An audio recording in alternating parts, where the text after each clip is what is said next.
Hello everyone and welcome to another video brought to you by the Cheese Factory. TCF Nick here, and today we'll be talking about one of my favorite topics in StarCraft and one of my favorite types of games, and that's free-for-all games. So let's get started here. You'll notice that when you start a free-for-all game, Blizzard will automatically match you against 3 opponents. So there are always 4 players playing. You're usually playing on a 1 versus 1 player map. Right now I'm playing on Antiga Shipyards, which is a great free-for-all map. I'm spawning as Protoss, and I'm playing against a Zerg and 2 Terran players.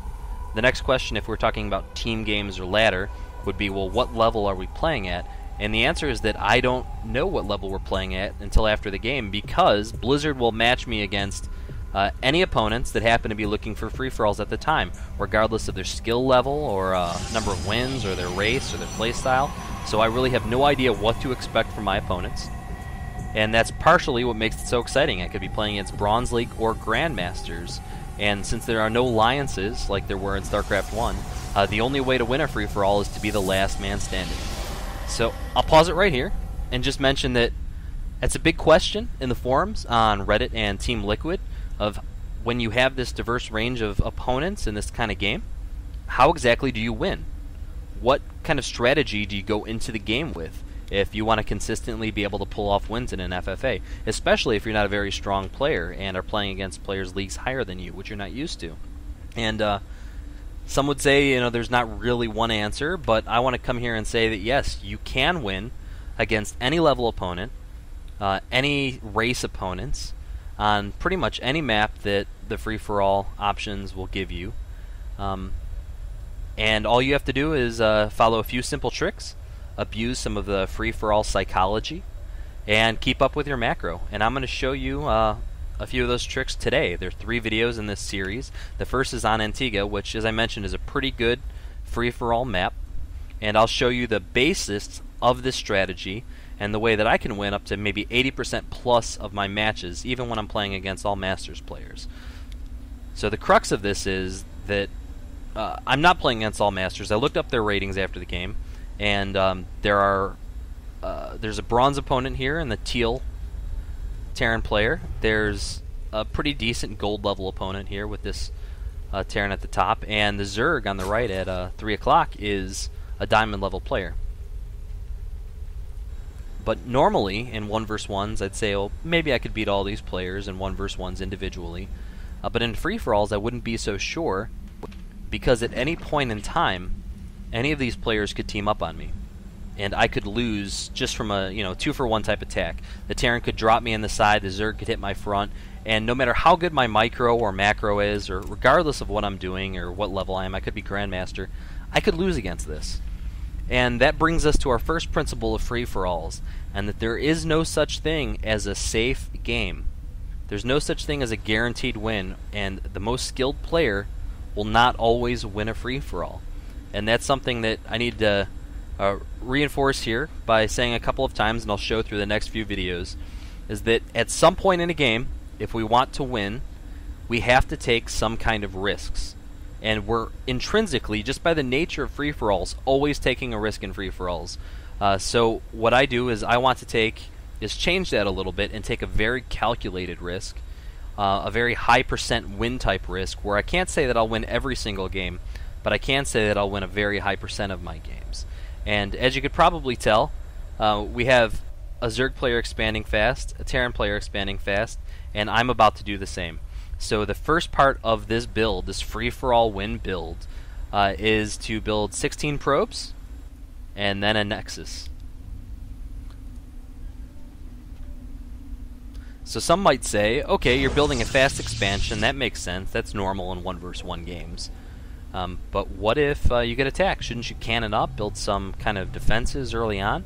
And the answer is that, well, not really, because, again, if you get attacked by one player, you hold them off, and then another player comes in, he'll run you over. There's just no way to account for 2 different opponents attacking you back to back. So building one set of cannons or a bunch of defensive units really early, that's really just half-assing it. You're hoping that you only get attacked by one opponent. So I'm going to take that risk and just say, you know what, if I get attacked like that, it's going to put me back too far anyway. I'm just going to assume my opponent isn't attacking. then you might say, well, that's cheese, that's unsound play. And for the most part, that's true. Well, let's pause it here for a second. And that is somewhat true, but the thing about this is, since we're always going to be intrinsically taking risks, we have to make certain assumptions that we're going to say are safe most of the time. And we're going to really follow through on those assumptions. So you'll notice that I'm not going to defend this Nexus at all. I'm going to continue chrono boosting probes out non-stop. And when I get another 400 minerals, I'm going to go a step farther and put down a third base. Now in 1 versus 1 play, I would never do something like this. This is what would commonly be called eco-cheese. And the idea of eco-cheese is that you're neglecting army for economy or production or something like that, and that you wouldn't be able to defend if your opponent attacked. But in a free-for-all game, we don't have to be quite as worried. The reason is, if an opponent scouts us and sees us building 3 Nexuses, they could say, okay, I'll take my army, I'll go attack that Nexus, I'll punish it. But the problem behind that is that they say, well, while I'm attacking him, what if I get attacked myself? What if my army's out of position? What if he kills half my army and then I'm weak the rest of the game? So, in a free-for-all, my opponents aren't going to be as willing to attack me because there's other risks. They don't just trade down unit for unit. They're trading units and all of a sudden they're weaker against 2 other healthy macroing races. So this Zerg player here could stream a few Lings in to harass, but he's probably going to cut some corners and focus on his own base and focus on his economy.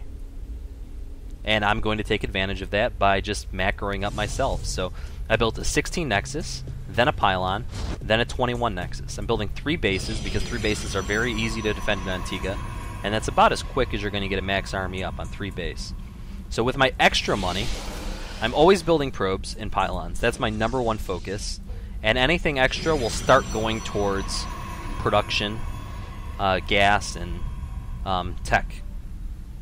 So this brings us to the next stage in the build. Now we know that we're a little weak early, and we're sort of hoping that the opponents don't attack us, but we're also knowingly, with the psychology of free-for-alls, feeling pretty safe right now. And we're just going to say we're taking a risk, and kind of like Doyle Brunson does in poker, if you've ever read Super System, he says, well, if I'm going to get cracked by those kind of cards, then he's just going to have to beat me.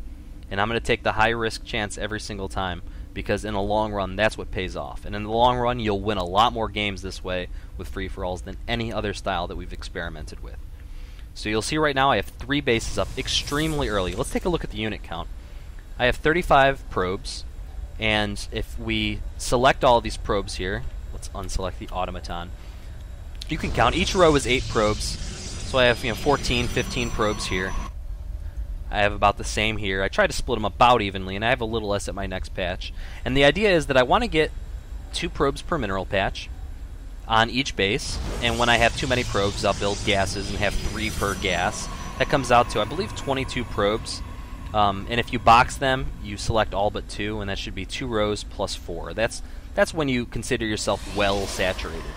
A single base can take more probes than that, but at that point is when you start losing efficiency for mining. So as long as I'm well saturated, 2 per mineral patch, 3 per gas, I'm pretty happy. And I'm going to well saturate 3 bases, which usually means between 70 and 80 probes.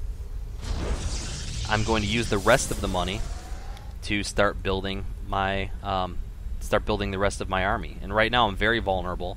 There's Marines, Marauders, some Queens, and there could be Lings out very easily.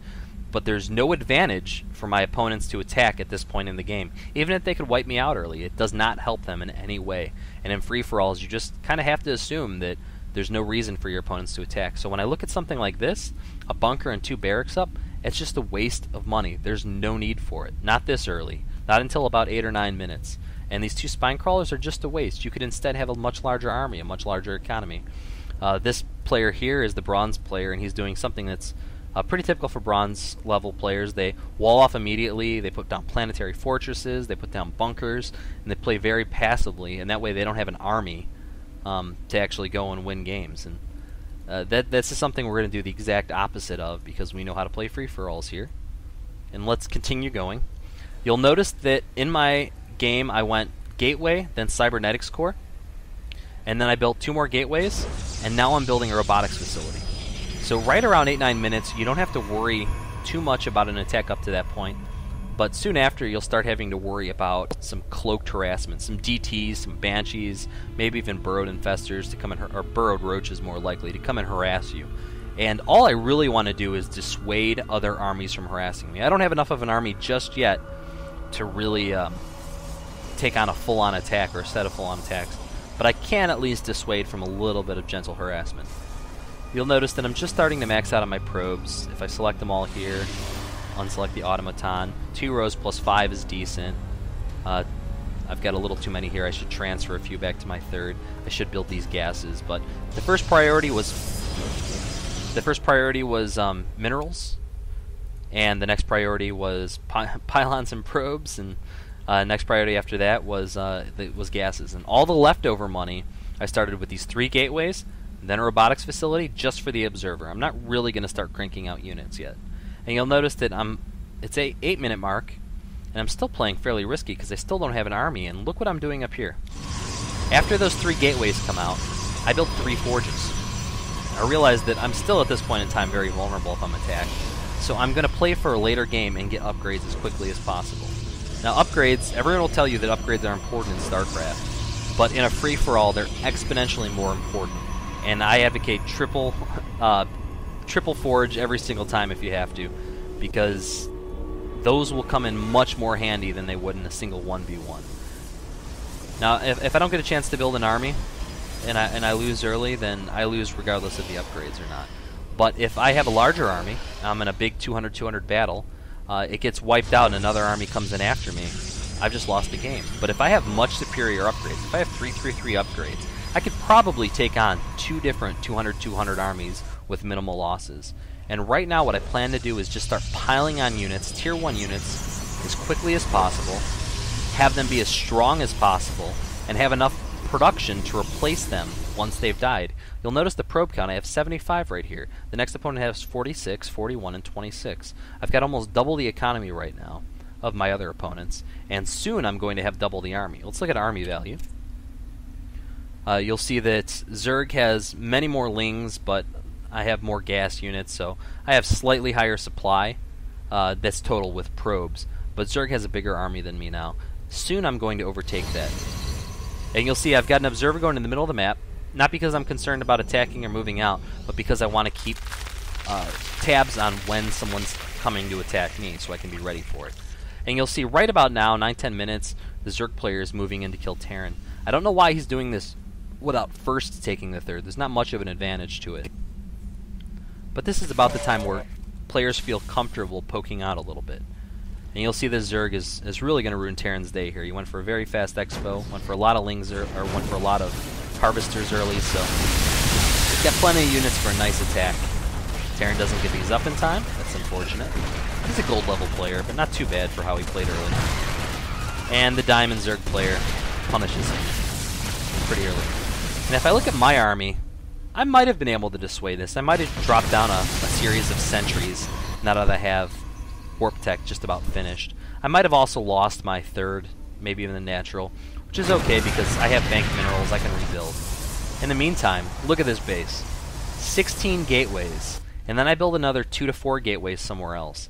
That way, it's like a triple 4 gate. I'm able to build units pretty much at will as fast as they can die. And what that'll allow me to do is max out very quickly, and when I'm maxed out, having upgrades will be very important. Right now I'm at 111. Let's go back to my camera view. I'm at 111. I'm focused on just getting units out as quickly as possible, not getting my army cut off, and not dying. So one of the things I do once I'm about to max out is I build a Dark Templar Shrine, and that's just my contingency plan for dealing with light drops and light harassment. If a Terran dropship comes through here, a DT or 2 is going to be very effective at holding them off. Even if they scan, I'll just warp in another DT or 2, force them to run out of scans, or at least delay them long enough to get my regular army back. It works great against drops, against like a Warp Prism coming in and dropping a couple units, or against a Ling run by. DTs are fantastic, because usually detectors don't come with harassment. And my main army is going to be made of tier 1s, but the DTs are just a contingency plan. In the meantime, I want to power as much as possible, get as many gateways as possible. And you'll see that I was a little bit late on getting these gases here, so I have a few too many minerals. What I really want to do is build stalkers. And this is another important concept of the free-for-all. I need to be able to beat every type of army. So I need to be able to shoot ground and air. I can't just build zealots or just build colossi, which I see in some free-for-alls. I have to have something that shoots air and ground. So things like void rays, actually, even though it's almost cliche for bronze level players to build void rays in a free-for-all like this, void rays aren't bad. They just take a little long to get up, and you can't replenish them that fast. Plus, I want fast units, so I don't get caught between two armies and get my armies chopped in half for free. I want to be able to have the largest army on the field, the largest, best upgraded army on the field. And those risks I took early allow me to have that. And at this point in the time, I consider the game pretty much won. All I have to do is not take risks. So I'm about to start maxing out. I'm going to get Blink because that's very important not to get my Stalkers stuck somewhere. I'm just going to throw some money into Zealots because I was so light on gas. But normally I create an all-Stalker army. And what I plan to do is blink up into my opponent's base. This is how I start killing my opponents. I should have a much larger army. And if you can see from the army value I do and from the units I do. At this point in time I have a much larger army. I have a much more mobile army with Blink Stalkers. And I have way better production so I can rebuild. So I can take any opponent out right now at will. And what I'm going to do is take out the closest opponent. Because if I'm backstabbed or attacked by another player, I need to get back in time to defend. I don't want to lose my production structures. So I'm going to take out my closest opponent. I'm also going to take him out from an odd angle, not right in the middle of his main. And the reason for that is that if someone else decides to attack him or is already attacking him, I don't get pinched off in the middle. I want to give the opportunity of my opponents, even if it's by accident, to double team the guy I'm attacking and make him fold a little bit easier. That way I lose less units, and I get to max army that much faster, and I stay there that much easier. So I'm going to attack at a weird angle here with Blink. I'm sending the Zealots because I just had too many minerals early. I'm throwing those away. I'm not too concerned about the Zealots. And I use Shift Q for the blinking, and I start warping up the ramp. And here, I'm just here to kill the purple army, who happens to be out of position. This is why it sucks to attack in free-for-alls. Your whole army is out of position and can't do anything. But at this point in time, my army is so much bigger it doesn't matter. And now I have observers in the middle of the map. I had cleared out that area a little early, put a pylon there just for observing. I have another observer or pylons around here somewhere. And I can see this coming on my screen. Let's switch back to my view. So I know he's coming in with Lings. He's probably going to run up my ramp. And I think to myself, well, I'm glad I have Stalkers here because I can go Shift Blink out and have my army there. But I'm also glad that I have a huge amount of production because I can warp in almost a full army into my base at will. So right now, I look at the army, I'm not too concerned about it. I figure my DTs, which I'm going to start to build, and my Zealots, my +1 Zealots against unupgraded Lings, will be able to tear through these, and I'm absolutely correct. So my Stalkers are great. I pull my Zealots back because just in case, but I leave my Stalkers in place knowing they can get back in time. He's attacking my Nexus and probes, which are fine, but I had 75. I'm going to lose about 20 in this attack. Not a big deal. I can rebuild Nexus. I can rebuild the probes. The most important thing is that I have my upgrades going. I'm about to have 222. I have my production intact, and I don't lose all my probes. So I managed to save the Nexus, but you'll see in a second. It's only briefly. Pulling my probes out. This is a pretty nice run by. Put some Zealots to delay. Get my army back. I have Blink Stalkers. I don't know if I attack. I happen to get this sniped. But in the meantime, I've pretty much cleared out purple. I know this is now pretty much a 3-player game at this point, but purple had almost killed blue, so it's almost a 1-on-1. And what I want to do at this point, make sure that I get my economy back up and running. I have 52 probes. I'll need about 20 more, so I'm not remaxing right away. Or I guess I accidentally did. But my first amount of money is going to be spent on upgrades after those probes. So I'll get those 333 upgrades. Just a second. I'm just clearing out Zerg a little bit, so speed it up a tiny bit. There we go. Upgrade, upgrade, upgrade. And you'll notice that the entire game I'm either upgrading probes early, and then I switch and I'm upgrading I'm chrono boosting probes early, or I'm chrono boosting upgrades late. And those are pretty much all I spent chrono boost on until I'm at max 333. And by that point I've pretty much won. So I was going to go clear out blue because I saw a message that purple had the top half of the map. I just want to make sure he's out of the game, and it becomes a one-on-one. I figure this will be an easy target. I can stay maxed, even if I lose a bunch of units. I'll still be pretty much maxed out. I catch blue trying to rebuild. I clean him up, trying to get 2 out of position, and as soon as he leaves, I get out of there. Now I want to take out the healthy opponent. So I've isolated it down to, you know, 1 or 2 opponents. I want to take out the most healthy opponent. And at this point, because I've got the bank, because I've got the great economy, because I've got all the production and the great upgrades, I don't care if I lose my units here in this attack, because I'm going to rebuild them as fast as I can lose them. And you'll see here, I'm running into a planetary fortress, tanks, and some marauders and bio, with just some simple blink stalkers.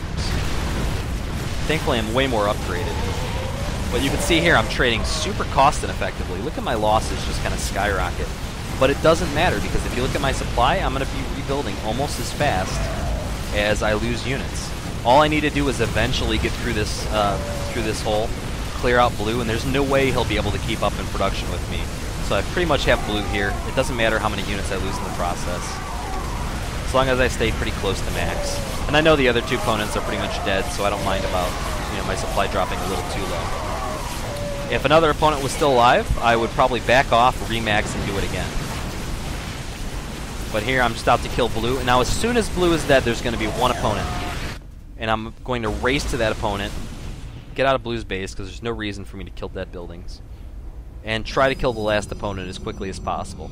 And the idea here is that I'm playing for speed. This whole game, this free-for-all, which free-for-alls can last, you know, over an hour, I'm usually winning these games in under 20 minutes. It's because I'm cranking out tier 1 units. I'm relying on this Zerg principle that I'm able to rebuild my army almost instantly. And the only thing I'm really vulnerable against is a player who's been holding off on 2-3 bases and has a maxed army of tier 3s. And normally, in that situation, I can, you know, trade away an army, and he can't build tier 3s back again fast enough, and I just remax my army. But it's still a risk. If I can't take a huge enough chunk out of him with every wave, he could just sweep over and ruin my supply. He could sweep over with carriers or void rays and kill my supply. So I'm still here to try and kill as fast as possible. And I do that here. I'm going to speed this up. Show you, I didn't even realize blue had a holdout here. But again, it doesn't matter. I'll just be able to A-click once I find it. I'm spreading out my units around the map to make sure there's not some huge holdout base somewhere. A big wave of medevacs ready to drop me or anything like that. And right before I go in for the final kill, now you'll notice I'm starting to get mined out. Normally, I wouldn't matter at this point. I'd just say, you know, I've won the game. But I've been in situations where the opponent's just barely holding me off with maybe planetary fortresses or a bunch of units that he's been holding back. And maybe he can't rebuild his units right away.